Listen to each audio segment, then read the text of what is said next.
Never stop trying, never stop believing, and never give up. Your day will come. Sometimes it just takes time.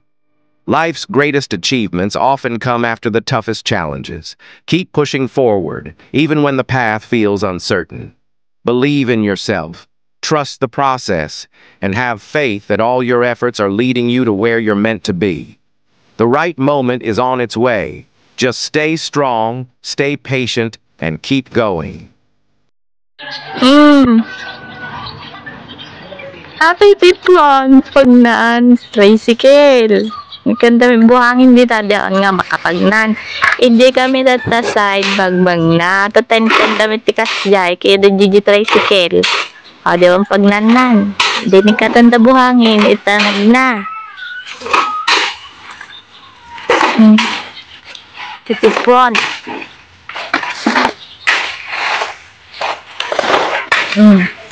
Yung motor ni Tatang. Minta. Ata tibyo na. Basta. Stop lang. So hi guys, punta naman tayo dito sa side. Welcome back to my channel. It's me, Lovely again. So dito ang side natin ngayon guys. Ayan ang upuan ng aking tatay. Binilang ko siya ng upuan dyan para dyan siya upo-upo ba. Kasi pag mainit ang panahon. So ito yung side view ng aking house. Guys, yung style pala ng house ko guys is letter L. So letter L siya. Ayan ang pinaka side view niya muna. So yun ang ipifinishing nila. Kaya nag-upa ako ng scaffolding. Ayan o. Ayan. Dineliver nila kagabi. So ayan ang kailangan nila dun sa side para mabuo nila. Let's go upstairs guys. So dito sa top naman, isang pahaba din ito. So, of course 13 by 6 daw ang size niya. So pang 3 meters from above ang ano niyan, from this second floor up. So napakataas na niya. Kaya hindi sila basta-basta ba maka-finishing doon sa labas. Kaya nag-upa tayo ng scaffolding.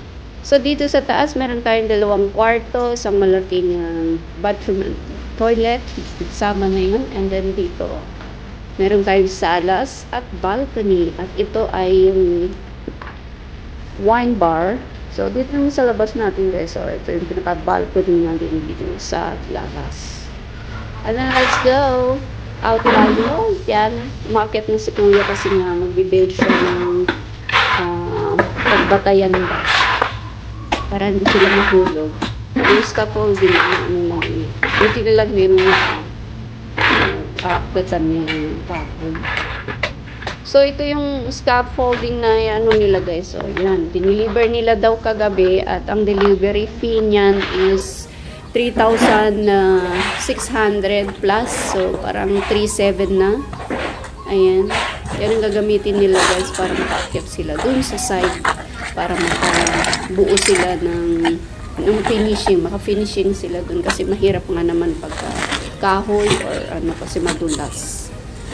Kaya lahat yan, inupahan natin guys hanggang matapos. So punta naman tayo sa likod yan. Dun sa likod ng CR. At ito yung kusina ko guys. Hindi pa siya tapos sa likod. Yan yung kusina ko. Napahaba.